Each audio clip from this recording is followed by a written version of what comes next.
một chặng đường chang đang đối với liên minh cầm quyền của nước này.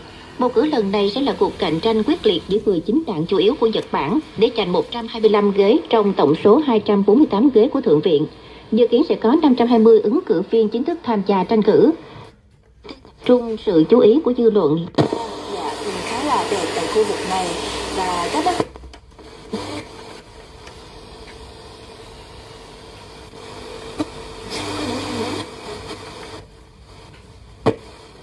Megaphone, Megahead, Đài Tiếng Nói Việt Nam. Ngẫm nhìn và tận hưởng từ khoảnh khắc đang sẵn làm ra sản phẩm tham khảo một chút.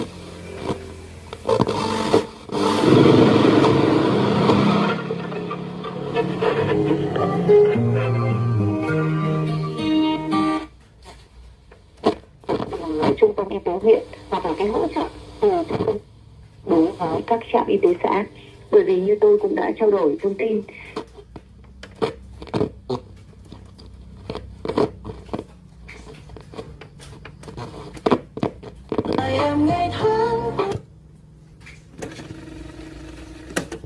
Ngoại và gia đình muốn gì?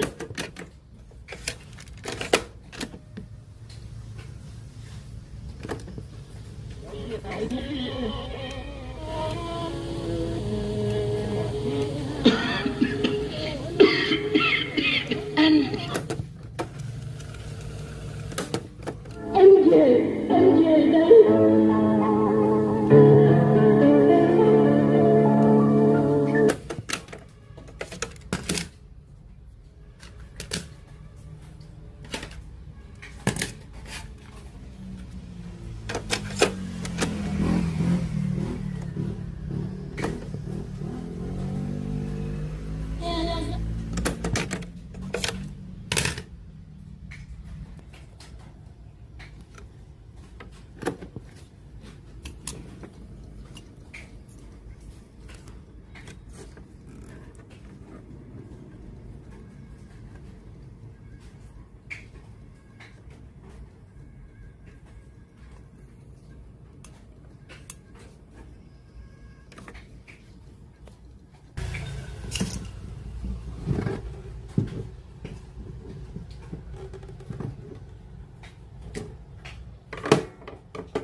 thoát nghèo, giúp họ ổn định cuộc sống bền vững. Liên quan sự nghiệp giáo dục, cử tri lo lắng vì trên địa bàn huyện Nam Trà My cũ hiện không có trường trung học phổ thông dân tộc nội trú. Nhiều em học sinh vùng sâu vùng xa đi lại khó khăn. Bà con đề nghị thành phố nghiên cứu đầu tư nơi ăn ở ổn định để các em học tập hiệu quả hơn. Lĩnh vực y tế cũng được nhiều cử tri quan tâm, mong muốn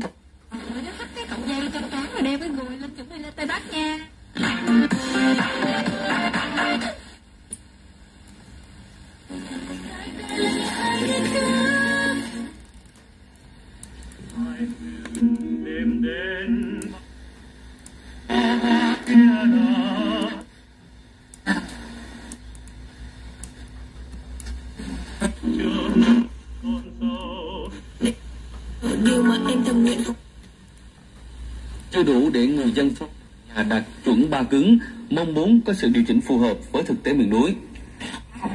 Trong việc phục vụ công tác xây dựng và hoạch định chính sách của Đảng, Chính phủ. Các sỏi cao gấp đôi so với ở vùng xuôi, đường vận chuyển xa, nên chúng ta có cơ chế chính sách hỗ trợ thế nào cho. Một nước xin mời các bạn khán giả hãy cùng đến với những giai điệu nhẹ nhàng của bài hát Beautiful Woman, đến với tất cả những người phụ nữ Việt Nam tần tảo, dịu dàng, giỏi về nước.